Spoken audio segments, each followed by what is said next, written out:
ہماری شریعت میں ایک نیکی ایسی ہے کہ جو اللہ کے علاوہ کوئی نہیں جان سکتا اسے، اور وہ ہے روزہ۔ نماز پڑھو لوگ دیکھیں گے، حج کرو لوگ دیکھیں گے، عمرہ کرو لوگ دیکھیں گے، قرآن پڑھو لوگ دیکھیں گے، صدقہ دو لوگ دیکھیں گے، زکوٰۃ دو لوگ دیکھیں گے۔ لیکن روزہ ایسی عبادت ہے کہ اللہ ہی جانتا ہے کہ یہ آدمی روزے دار ہے یا نہیں ہے۔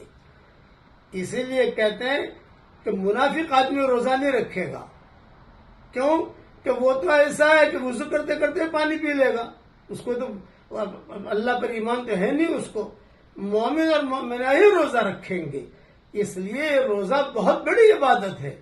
اسی لیے کہا کہ روزہ میرے لیے ہے، اس کا بدلہ میں دوں گا۔ اس لیے اس روزے کی قدر کیجیے، اور روزے کے معاملے میں اپنا معاملہ اپنا اللہ کے ساتھ کلیئر رکھیے۔